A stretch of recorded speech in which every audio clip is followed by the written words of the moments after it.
கூட்டம் கூட்டமாக பறவைகள் சத்தம் போட்டுட்டு இருந்துச்சு. என்ன அந்த மரத்தில் ஸ்பெஷல் போய் பார்த்தா கொத்து கொத்தா நாவல் பழம், நகாப்பழம்னு சொல்லுவாங்கள்ல அந்த பழம். இது சீசன் தானே, இது எனக்கு ஞாபகமே இல்லை. ஆனால் அந்த பறவைகளை ஞாபகப்படுத்தி என்ன பண்ண வச்சுச்சு அப்படிங்கிறது நீங்களே பாருங்கள். வாழ்க்கையெல்லாம் எங்கேயும் கிடைக்காது, இங்கே வந்தால் தான் கிடைக்குங்க. பறிச்சு பறிச்சு அங்கே வர பாருங்க.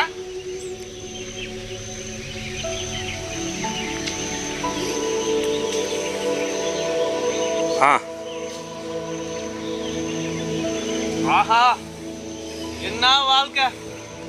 அடடா, செம்ம டேஸ்ட். ஹைப்ரிட்லாம் பிடிக்கும், இது எல்லாமே நிக்குது. ஆஹா ஆஹா, கொஞ்சம் பெருசு பெருசா இருக்கே. அல்ஹம்துலில்லாஹ், மிக சிறப்பான ஒரு வாழ்க்கை, நல்ல ஒரு அனுபவம்.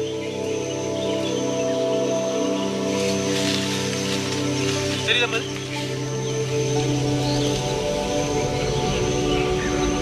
ஆஹா